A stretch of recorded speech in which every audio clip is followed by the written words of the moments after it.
Ilog, ayun talaga, yung baba na yun. Ngayon, ilang kahanyan doon sa taas. Galing taas ang tubig nito eh. Galing sa bundok talaga.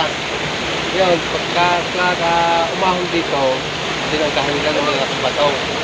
Ngayon, kapag tayo biglang dating ang tubig, hindi dito dadayon doon. Ganon? Sa ilog.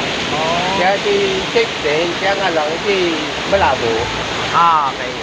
Malabo yung tubig na yan. Pag lumakas ang tubig, yung kabila lang. Ito, dahil kontrolado na.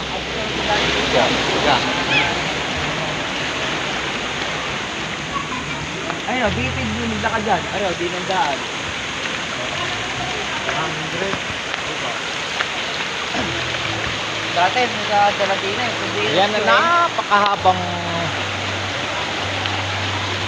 pwedeng mag-slide. Eh, talagang tatangayin ka ng tubig na yan eh. Oh, gusto, kalakas ng tubig na yan galing ng bundok. Ayan ang pulse nila. Wala, hindi na kailangan ng kung anong chlorine dyan dahil ang tubig eh sariwang sariwa. Ayan eh, may hanging bridge eh. Ayan, yan ang tubig na ayan pagkakalaki ng may din eh.